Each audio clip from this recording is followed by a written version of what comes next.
So this video is gonna be very important, especially if you are planning or if you are giving Indigo Credit Pilot Program। वहाँ पे जो PI होगा, personal interview round होगा, वहाँ पे ये काफ़ी आपके लिए हेल्पफुल होने वाला है। ठीक है। सो यहाँ पे हम उसी के रिगार्डिंग डिस्कस करेंगे। यहाँ पे हम डिस्कस करेंगे कि यार HR क्वेश्चंस होता क्या है, क्या क्या क्वेश्चंस आ सकते हैं, what types of questions are expected. ठीक है। और आपको अप्रोच कैसे करना है। ठीक है। कोई टिप्स हो, ट्रिक्स हो, वो समझेंगे। बस बेसिक यही होने वाला है इस वीडियो का, but this video is going to be very important. So आप प्लीज़ एंड तक देखना, वरना कुछ मिस हो जाएगा तो दिक्कत हो जाएगी। ओके। तो सबसे पहले ना, कोई भी पर्सनल इंटरव्यू का हम एक बार टाइमलाइन समझते हैं। टाइमलाइन या फिर जो ब्रेकअप होता है। देखो, आपका जो पर्सनल इंटरव्यू होगा उसमें पैनलिस्ट होंगे। अब उसमें HR तो होंगे, साथ में कैप्टन भी हो सकते हैं या कोई अदर इंडिगो के मेंबर हो सकते हैं। अब ये समझो, जब PI में आप बैठोगे तो मैं मान के चलता हूँ आपका PI 30 से 20 मिनट्स चलेगा ऑन एन एवरेज। 25 मिनट्स, ये मैं मिनिमम बता रहा हूँ, मैक्सिमम का तो भाई कोई तुलना ही नहीं है। ठीक है, 45 मिनट्स भी चल सकता है, 1 आवर भी चल सकता है, बट मिनिमम इतना चलता ही है ऑन एन एवरेज देखा जाए तो।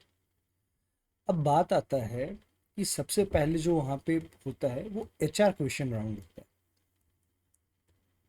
ठीक है। तो HR क्वेश्चंस में क्या होता है, जो HR होते हैं वो आपसे आपके CV के रिलेटेड पूछती है या पूछते हैं। ठीक है, CV से रिलेटेड जो आपका रेज्यूमे है उनके बेसिस पे पूछेंगी। आपका बैकग्राउंड क्वालिफिकेशन, आपका फैमिली बैकग्राउंड, और अभी हम क्वेश्चन डिस्कस करेंगे तो पता चलेगा क्या होता है। ये आपका 7 to 10 मिनट्स चलता है। ओके। ये आपका सबसे पहले होता है। फिर 7 से 10 मिनट के बाद आपसे इंडिगो के ऊपर क्वेश्चन पूछा जाता है। इंडिगो या कोई भी एयरलाइन जिसके लिए आप जा रहे हो, उसमें क्या पूछा जाएगा, इंडिगो के बारे में पूछा जाएगा कि यार उसका CSR एक्टिविटी क्या है, उसके पिलर्स क्या है, what makes this airline different from other airline. ठीक है, लो कॉस्ट कैरियर है या नहीं है, अफोर्डेबल क्या होता है, ऑन टाइम परफॉर्मेंस कैसे कर पा रहा है, so on and so fourth. This will also continue for 7 or 10 minutes. और इंडिगो वाला जो क्वेश्चन है ना, ये कहीं हार्ड एंड फास्ट नहीं लिखा हुआ है कि ये सिर्फ HR ही पूछेगी या पूछेगा। ये आपसे HR भी पूछ सकते हैं या आपसे कैप्टन भी पूछ सकते हैं। ठीक है, मोस्टली HR ही पूछते हैं, बट कहीं हार्ड एंड फास्ट नहीं है लिखा हुआ। फिर लास्ट में आपसे कैप्टन पूछते हैं। ठीक है। कैप्टन क्या पूछेंगे आपसे, कैप्टन आपसे पूछेंगे आपका थियोरेटिकल नॉलेज चेक करेंगे, क्योंकि प्रैक्टिकल तो आपके पास एक्सपीरियंस नहीं है। ठीक है, तो वो आपसे सब्जेक्टिव नॉलेज, थियोरेटिकल, टेक्निकल, ठीक है, या फिर आप कह सकते हो DGC एग्जाम्स रिलेटेड क्वेश्चंस पूछेंगे। जैसे सपोज करो, मैं मान के चलता हूँ आपने 3 ही सब्जेक्ट क्लियर किए, मेट, रेग्स, मैथ। ओके, तो इन सब से रिलेटेड वो कुछ पूछ सकते हैं आपसे। बट आज हम सिर्फ इस पे बात करेंगे, HR क्वेश्चन पे। देखो, अब आता है HR क्वेश्चंस। HR क्वेश्चंस में हमेशा याद रखना कि HR जो होंगी या होंगे वो आपसे बेसिकली आपके रेज्यूमे बेस्ड क्वेश्चन पूछेंगे। तो आपका रेज्यूमे बहुत अच्छे से बना होना चाहिए। इसके रिगार्डिंग मैं और एक वीडियो डाला हुआ हूँ, वो आप प्लेलिस्ट में चेक कर सकते हो। ठीक है, the art of drafting resume, ऐसा कुछ है वीडियो का नाम। तो रेज्यूमे प्लीज़ बहुत अच्छे से बनाना। ठीक है। HR आपको ग्रिल करने की कोशिश करेंगे। ठीक है, ऑल दो, मतलब आई मस्ट से, जो पैनलिस्ट होते हैं, चाहे वो HR हो चाहे वो कैप्टन हो, बहुत कंफर्टिंग होते हैं। आपको बहुत मतलब टेंस्ड होने नहीं देंगे, आपसे बहुत प्यार से बात करेंगे, बट थोड़ा तो ग्रिल करेंगे ही ना। ग्रिल करना भी ज़रूरी है। ठीक है। तो ये आपको थोड़ा सा टैकल करना पड़ेगा, बट इवेंचुअली हो जाएंगे, पता चलेगा, अभी बताऊंगा कैसे ग्रिल करते हो। उसके बाद साइमल्टेनियसली वो आपके बॉडी पोस्चर को भी देखते रहेंगे। ठीक है, बॉडी पोस्चर को देखेंगे, हैंड आई जेस्चर देखेंगे। ठीक है, और इसके साथ साथ मोस्ट इम्पॉर्टेंटली आपके एक्सप्रेशन को भी देखेंगे। ओके, सो बेसिकली ये क्या पार्ट हो गया, ये आपकी ग्रूमिंग का पार्ट हो गया। इसके लिए एक नेक्स्ट वीडियो आएगा, उसमें बताऊंगा कि कैसे काम करना है, कैसे इसको प्रैक्टिस करना है। अब आता है पहला क्वेश्चन। ये फेवरेट क्वेश्चन है, एचआर क्वेश्चन है, और कोई भी इंटरव्यू में जाओगे तो ये पूछा ही जाता है कि tell me something about yourself या इंट्रोड्यूस योरसेल्फ। ठीक है, बहुत बार क्या होगा ना कि एचआर जो होंगे वो आपको बता देंगे कि फॉर एग्जांपल मैं अपना ही बात करता हूँ, तो मुझे उन्होंने बोला था, आकर tell me something about yourself, your school education, your work experience, followed by your family background, that's all, your hobbies also. तो आपको जैसा उन्होंने बोला है, जितना उन्होंने बताने को बोला है उतना ही बोलना, कुछ एक्स्ट्रा मेंशन अपने से मत करना। आपको याद रखना है कि बहुत लंबा आंसर भी नहीं होना चाहिए, ठीक है, और बहुत ज़्यादा शॉर्ट भी नहीं होना चाहिए। इन दोनों के बीच का जो स्वीट स्पॉट है ना, वहाँ पे आपको खेलना है। ठीक है, बहुत लंबा भी नहीं, बहुत छोटा भी नहीं। बहुत लंबा होगा तो वो बोर हो जाएंगे। ठीक है, बोर हो जाएंगे तो वो भी सही बात नहीं है। बहुत छोटा होगा तो उनको लगेगा यार ये तो वेल प्रिपेयर्ड ही नहीं है। ठीक है, तो इन दोनों के बीच में खेलना है, बट आपको टू द पॉइंट बात करना है, गोल गोल बातें नहीं घुमानी है यहाँ पे। तो ये हो गया, यहाँ पे आपको अपना नाम बताना है। अब यार ये बड़ा मतलब कंफ्यूजिंग वाला चीज़ होता है कि बेसिकली आपसे वो, अगर वो आपको ये बोल दे कि आकर tell me about something yourself, तो अपना नाम मत बताया करो यार। अब ये अगर आप बोलोगे ना कि yes my name is Akarsh Kumar, I am from here, I did my, तो यार आप नाम क्यों बता रहे हो, उनको तो नाम आपका पता ही है ना। क्योंकि आपको ऑलरेडी एक लेबल दिया जाएगा जो आप अपने सूट में लगा के रखोगे। ठीक है, जिसको नेम कोड बोलते हैं। लैंडयार्ड आपको मिल जाएगा या कुछ भी, पिन मिल जाएगा, नेम पिन मिल जाएगा जो आप लगा के रखोगे। तो आप नाम क्यों बार बार बता रहे हो, बहुत रोबोटिक साउंड करता है, तो नाम नहीं बताना है। नाम के अलावा बाकी सारा चीज़ आपको बताना है। ओके, सो ये बताना है। इसमें आपको बेसिकली क्या क्या बताना है वो समझ लो। सबसे पहले आपको बताना है कहाँ से हो। अगर आपको एचआर ने नहीं बोला है कि क्या क्या बताओ, सिंपली उन्होंने बोला है कि tell me something about yourself या इंट्रोड्यूस योरसेल्फ, तो आप क्या बोलोगे, आप कहाँ से हो वो बताओगे। So where you belong. ठीक है, आपका एजुकेशनल क्वालिफिकेशन। अब यार एजुकेशनल क्वालिफिकेशन बताने का भी तरीका होता है। या तो आप अपने स्कूलिंग से चालू करो। स्कूलिंग से कैसे चालू करोगे, स्कूलिंग से या तो आप पहले अपने 10th का बताओ, मतलब सेकेंडरी, फिर हायर सेकेंडरी बताओ। ठीक है, फिर ग्रेजुएट हो तो ग्रेजुएट बताओ, पोस्ट ग्रेजुएट हो तो पोस्ट ग्रेजुएट बताओ, वरना उल्टा भी चालू कर सकते हो। ठीक है, सबसे पहले ग्रेजुएट बता दिया, उसके बाद 12th बता दिया, उसके बाद 10th बता दिया, ऐसे भी कर सकते हो। Okay, so new to old हो गया या ओल्ड टू न्यू, आपके पास चॉइस है करना। मैं सजेस्ट करूंगा न्यू टू ओल्ड बताओ, वो ज़्यादा अच्छा लगता है। मतलब आप 12th है तो 12th बताओ, फिर 10th बताओ। ठीक है, ये बताने का ज़रूरत नहीं है कि आपका साइंस था, मैथ्स था, बायो था, कॉमर्स था। भाई क्यों बताना है, प्री रिक्विजिट आपने पूरा तो कर लिया है ना, तभी आप बैठ के आज इंटरव्यू दे रहे हो। तो आप ऑलरेडी प्री रिक्विजिट में तो आ ही गए हो, जो उनका फुलफिलमेंट था इंटरव्यू के लिए, आईसीपीपी में बैठने के लिए, वो तो आपने फुलफिल किया ही है। हाँ, कुछ एक्स्ट्रा है तो बताओ। ठीक है, जैसे फॉर एग्जांपल आपने बायो में बहुत अच्छा स्कोर किया, मैथ्स में अच्छा स्कोर किया, जेई निकाला है, तो ये सब बताओ, बट सोच के बताना, क्योंकि उसके बाद वो क्वेश्चन भी आपसे उस हिसाब से पूछने वाले हैं। ठीक है, तो आप बताओगे वे यू बिलोंग, फिर आप अपना स्कूलिंग बताओगे या एजुकेशनल बैकग्राउंड जो कह लो वो बताओगे, बैकग्राउंड। इसके बाद आपको क्या बताना है, इसके बाद आपको बताना है अगर कोई वर्क एक्सपीरियंस है तो, नहीं है तो कोई बात नहीं। ठीक है, उसके बाद आपको अपना फैमिली बैकग्राउंड बताना है। फैमिली बैकग्राउंड में क्या बताओगे, जैसे अगर न्यूक्लियर फैमिली है तो I am having a, I belong to a nuclear family which share a very close knit to each other, कि हम एक छोटे से फैमिली और हम बहुत अच्छा बॉन्ड शेयर करते हैं। और आप फिर बता सकते हो कि उस फैमिली में आपके फादर है, मदर है, ब्रदर सिस्टर जो भी है। ठीक है। उसके बाद इसके बाद आपको क्या बताना है, अपना हॉबी बताना है। ठीक है।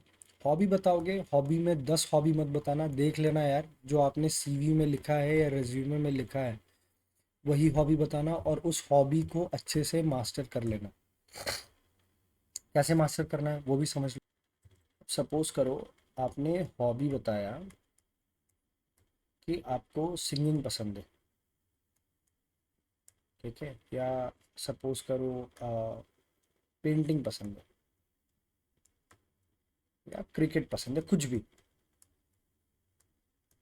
क्रिकेट पसंद है या आपको मूवी देखना पसंद है, कुछ भी आपने जो बोला, दो तीन कुछ भी बोल देना, तो वो पूछेंगे आपसे कि भाई अभी बताओ तो रिसेंटली मूवी जो आपने कोई देखा हो जो आपको बहुत अच्छा लगा हो। या बहुत से लोगों से ये भी पूछते हैं कि tell me 5 movies related to aviation.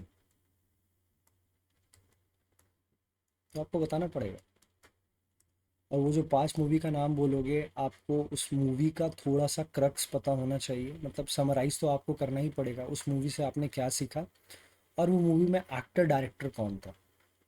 ठीक है। जैसे अगर आपने सपोज करो बोला टॉप गन मैवरिक, तो आपको बताना पड़ेगा कि भाई टॉम क्रूज था इसमें। ठीक है। उसके बाद डायरेक्टर कौन था, किस बेसिस पे था, क्या मूवी के सराउंड चल रहा था, ये सब बताना पड़ेगा। रिलेटेड ही क्वेश्चन आपसे वो पूछते जाएंगे। क्रिकेट में हो तो बताना पड़ेगा, अच्छा क्रिकेट अच्छा लगता था, बताओ अभी प्रेजेंटली इंडिया टेस्ट में बैटिंग ऑर्डर क्या है, वर्ल्ड कप में बैटिंग ऑर्डर क्या है, आपको क्या लगता है कि बेस्ट बॉलर कौन है, अभी रिटायरमेंट ले लिया रोहित शर्मा ने। ठीक है। तो इसके अराउंड आपको पता होना चाहिए। ओके। उसके बाद अब जैसे आपने फैमिली के बारे में बताया, तो कभी कभी वो फैमिली से रिलेटेड भी क्वेश्चन पूछ लेते हैं। ठीक है। सपोज करो आपने बोला कि आपके फादर का या मदर का जिसका भी बिजनेस है, सपोज करो, तो आपने वो क्यों नहीं किया, आपको एविएशन में ही क्यों आना है। तो ये आपको एक चांस मिलता है अपने एविएशन एज अ सेक्टर या पायलट एज अ जॉब को आप पैशनेटली डिस्क्राइब कर सकते हो कि क्यों पसंद है, ऐसा क्या खास बात था। अगर आपके फादर या मदर ब्यूरोक्रेट है या गवर्नमेंट सर्वेंट है, पब्लिक सर्वेंट है, तो आपको बताना पड़ेगा क्यों आपको वो पसंद नहीं है, क्यों आप वो नहीं करना चाह रहे हो।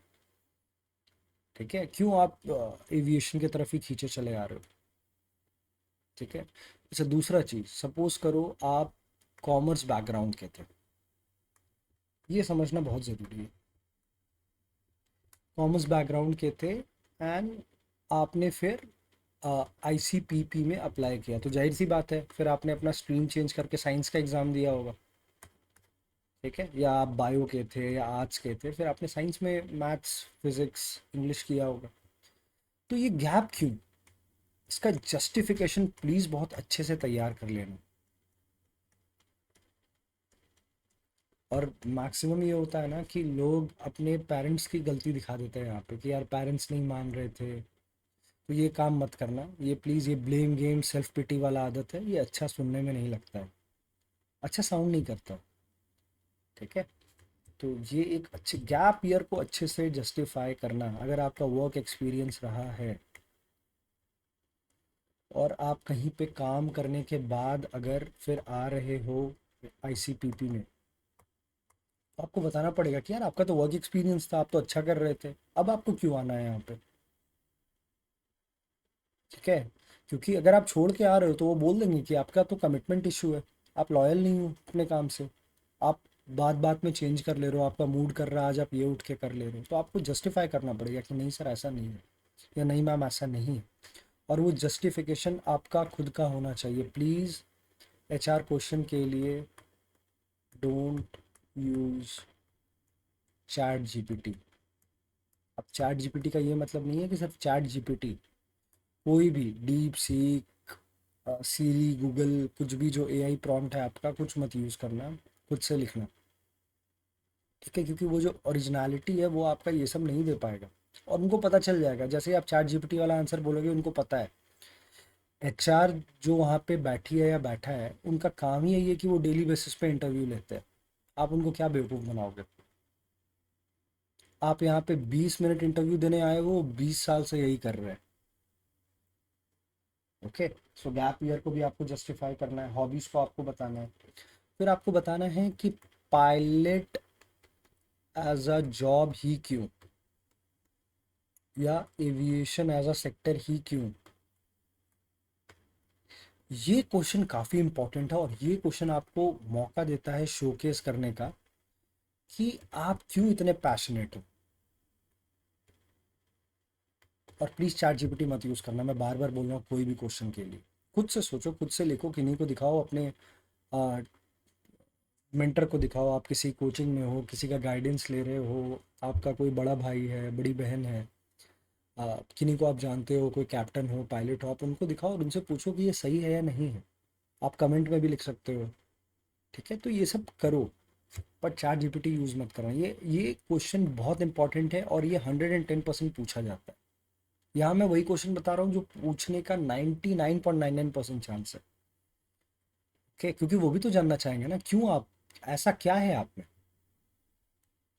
ठीक है, एक क्वेश्चन ये भी पूछा जाता है कि यार आपने, अगर आपको फ्लाइंग इतना पसंदीदा, फ्लाइंग के लिए आप इतने पैशनेट थे, तो आपने एयरफोर्स क्यों नहीं ज्वाइन किया? Why not air force? Commercial pilot ही क्यों करना? तो आपको रीज़न बताना पड़ेगा। अब रीज़न कुछ भी हो सकता है। ठीक है, हाँ, अगर एक मैं आपको थोड़ा सा मतलब क्या टिप दे सकता हूँ कि अगर आपको स्पेक्स लगाए या आपको ग्लासेस लगे, तो आपको पता है कि एयरफोर्स में अगर आप फ्लाइंग स्क्वाड्रन में जाना चाहते हो, फ्लाइंग टीम में जाना चाहते हो, तो आपका विदाउट ग्लासेस जो विजन होना चाहिए, वो होना चाहिए 6x6। This is without glasses, but commercial pilot में तो विद ग्लासेस भी 6x6 अलाउ है। अगर आप विद ग्लासेस 6x6 एयरफोर्स में जाना चाहते हो, तो आपको ग्राउंड ड्यूटी मिलेगा। बोल देना कि मुझे ग्राउंड ड्यूटी करना ही नहीं है, जब फ्लाइंग मेरे पास ऑप्शन है, तो क्यों नहीं। बट ये क्वेश्चन बोलते समय एयरफोर्स की बेइज्जती या ऐसा कुछ मत करना कि एयरफोर्स को आप अंडरमाइन कर रहे हो, क्योंकि आप कर भी नहीं सकते हो।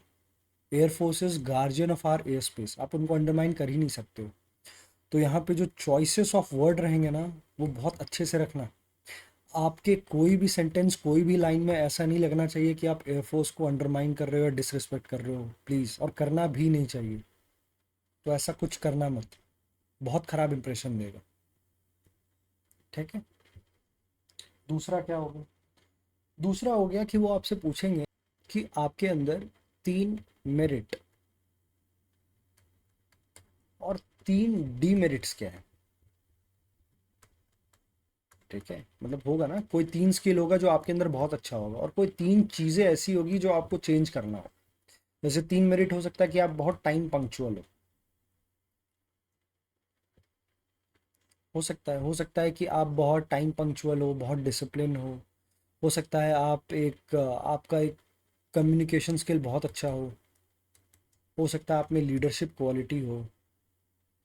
बट सच लिखना, अच्छा, ये 3 जो मेरिट लिखोगे, ये ऐसा लिखना कि एविएशन एज अ सेक्टर या पायलट एज अ जॉब से रेलेवेंट हो। ठीक है, अब जैसे टाइम पंक्चुअल, और झूठ मत लिखना। अब ऐसा नहीं कि आप कम्युनिकेशन स्किल लिख रहे हो कि बहुत अच्छा है, और वहाँ जाके आप थोड़ा बहुत नहीं, बहुत ज़्यादा फंबल कर रहे हो, आप बोल ही नहीं पा रहे हो। तो ये तो बता देगा ना, ये बस लिखने के लिए लिख दिया है, उसका कम्युनिकेशन स्किल स्ट्रांग नहीं है। आप टाइम पंक्चुअल लिख रहे हो और आप 10 मिनट लेट से ही पहुँच रहे हो, तो वो सब काम मत करना।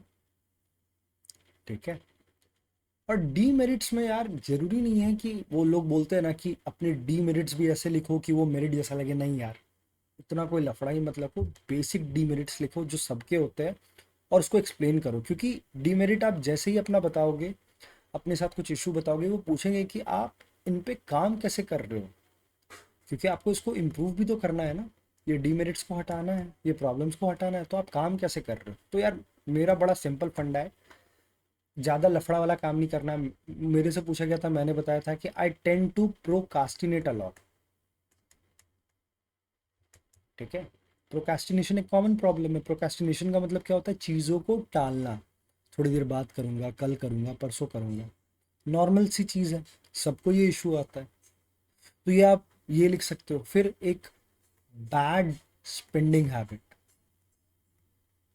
ये भी बहुत नॉर्मल सा है, सबको होता है ना, बैड स्पेंडिंग हैबिट। दूसरा, बिग फूडी आप लिख सकते हो, यू लव टू ईट। ये देखो, ये तीनों प्रॉब्लम कितना कॉमन प्रॉब्लम है।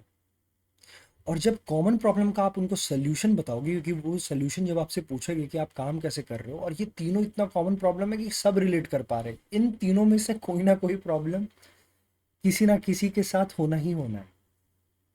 ठीक है, तो जब आप बताओगे रीजन और अच्छा रीजन दोगे तो वो बहुत कोरिलेट कर पाएंगे।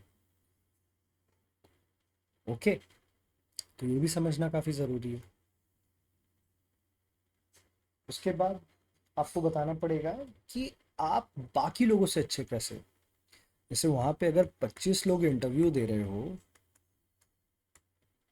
सो क्वेश्चन उनका आएगा, what makes you different from other candidate. ठीक है, ये क्वेश्चन को आपको टैकल करने के लिए ना, आपका जो स्किल्स है, जो जैसे मैं बताया था अभी, पंक्चुअलिटी है, डिसिप्लिन है, लीडरशिप है, इसको आपको को रिलेट करना है या कंबाइन करना है आपका एविएशन एज अ सेक्टर या पायलट एज अ जॉब, जो आप पैशनेट हो उसके साथ कंबाइन करना है इन दोनों को।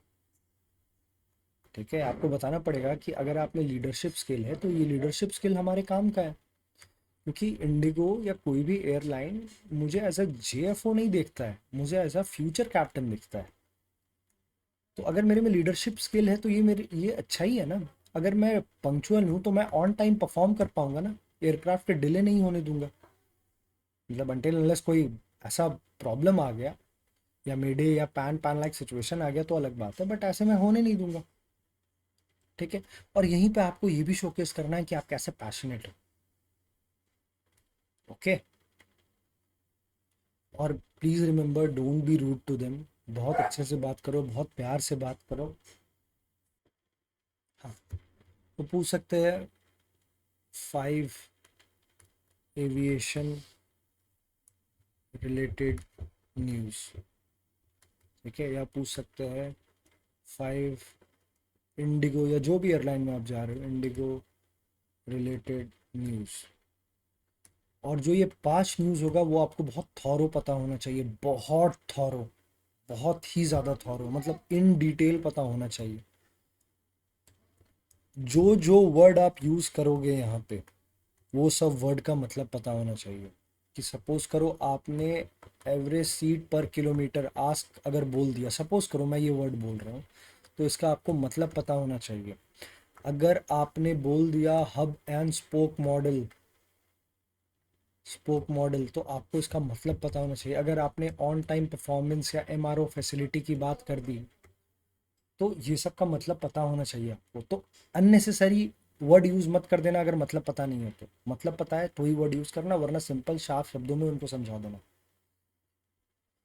ठीक है, उसके बाद वो पूछेंगे एक क्वेश्चन जो बड़ा फेमस है, या वो अक्सर पूछते ही है कि what will you do if you don't get selected. तो इसका आंसर भी आपको तैयार करना है। Please don't use chat GPT for it. So आपको यहाँ पे ना दिखाना पड़ेगा कि आप बहुत प्रॉमिसिंग भी हो। ये मत बोलना कि नहीं मेरे में सब कुछ सही है, मैं रिजेक्ट हो ही नहीं सकता हूँ। बोलो अगर आपका इंटरव्यू बहुत अच्छा जा रहा है, बहुत कॉन्फिडेंट हो आप, बट थोड़ा रूड साउंड करता है।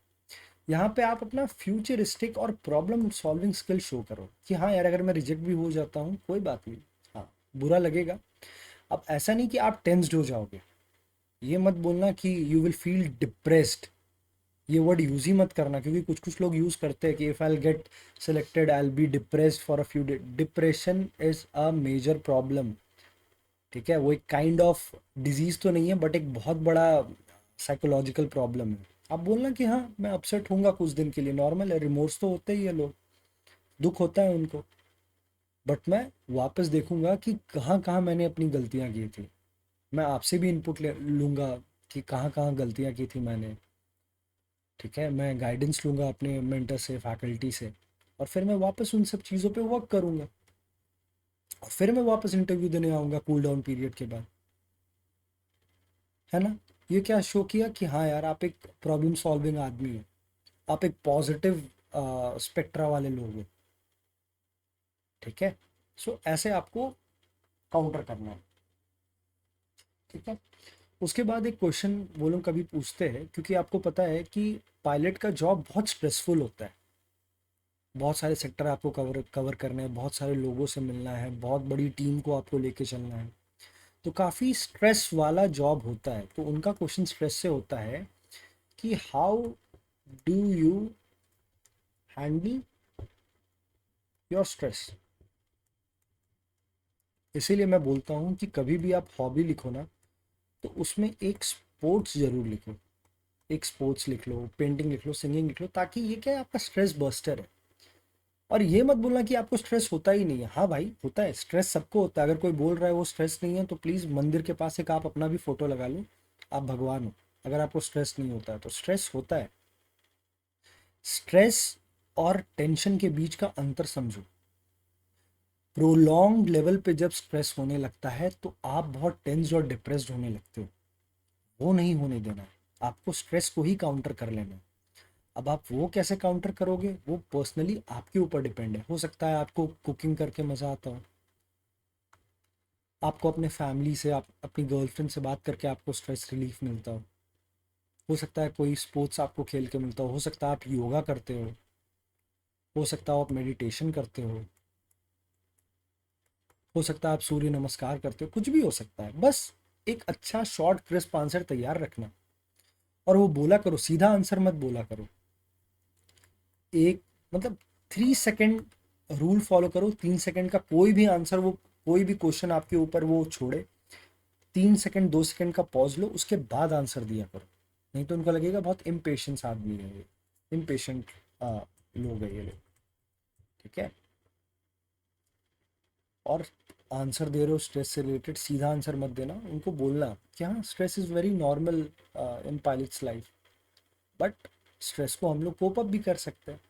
अब ये मत, बार बार मैं बोल रहा हूँ मत बोलना कि स्ट्रेस होता ही नहीं है, नहीं तो वो लगेगा झूठ बोल रहा है, पागल बना रहा है ये आदमी।